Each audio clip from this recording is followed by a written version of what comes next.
The Killing Sea, Chapter 23. The two men walked Ruslan over to the single tree, its shadow growing long across a dead rice field. A crow had settled on its branches, the bird black as a devil from hell. Ruslan's heart banged away, but whatever happened, he wasn't going to go with the rebels. He had to find his father. "Clever, that little slip you gave us, falling into the river like that," the rebel leader with the white eye said. The other man stood respectfully to the side. "But I knew you could swim. Your father was always so proud of you. Told us how you were like a fish playing in the sea." Ruslan gaped at him. "I'm Bakhtiar, your mother's half-brother. Your uncle." His good eye held Ruslan's gaze as though waiting for Ruslan's reaction. Ruslan couldn't speak. This man was his uncle? Things seemed to be getting very complicated very quickly here.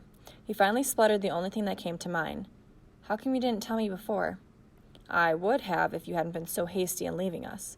I would have also told you that your father never made it past Kalan. The military intelligence intercepted him and took him in for questioning." That drove all other thoughts from Ruslan's mind. "Do you know what happened to him?"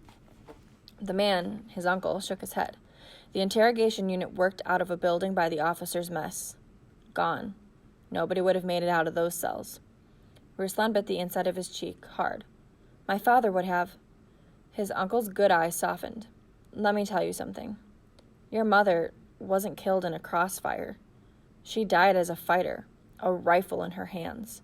She was a proud Achenese warrior, fighting for a free Aceh. After her death, your father took you away from Imame, refusing to let you grow up in the cause. We respected that. But now he is dead, killed by the military just as surely as if they'd shot him." The silence that followed was broken by the loud flapping of the crow's wings. The bird soared on the golden air, gliding down to the second open grave pit. The operator had shut down the excavator for the day. He bent over a plastic bucket, rinsing his face. Ruslan's uncle put a hand on his shoulder. "We are your family now, Ruslan. Come with us. Not as rebel, but as family." His uncle kissed Ruslan on both cheeks in a formal hug. His skin was rough, his breath smelled of tobacco, but his touch was gentle. Ruslan was in a daze. This man was his uncle, and hadn't his mother come to him today to comfort him? It was as though somebody had knocked down a high wall within him, allowing him to see the grand vista of green land and gentle water that he had never known was there. The crow flapped down into the grave pit. The excavator man saw and shouted, waving his hands. The bird flew out with lazy beats of its wings. "I have to find my father," Ruslan said. "I have to know." His uncle's smile reached even his dead white eye. "As a good son must. When you are ready to find me, go to that small hill where you stayed the other night. Some of my men will be there."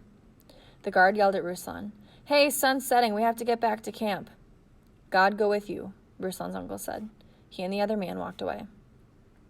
In the bouncing truck, the guard sat beside Ruslan and shared a single cigarette with the excavator operator. He offered the cigarette to Ruslan, who declined. "Who were those guides?" the guard asked. "Family," Ruslan said. "Good to know you have some left." Ruslan parked the truck in the clearing parking lot at the foot of the command hill. The truck driver was there, slouched on the seat of one of the few motor scooters the soldiers were using. Sorry, my page is stuck. He rubbed the back of his head, glaring at Ruslan, but said nothing, knowing that Ruslan could accuse him of corpse robbing. As the other men warily made their way up the hill, Ruslan trotted into the ruins of the town.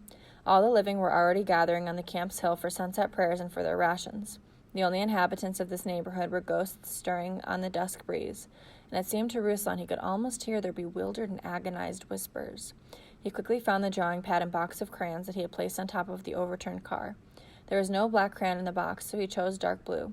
Turning to the first blank page, which was water-stained but still clean enough, he rapidly began to sketch a face.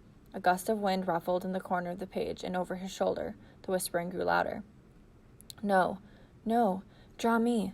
Draw my face. Let them know it's me. Give me back my name." With a shiver, Ruslan slapped shut the drawing pad and hurried to the hill, where a man sang to the call to prayer, his bare voice thin and reedy, yet rich with life.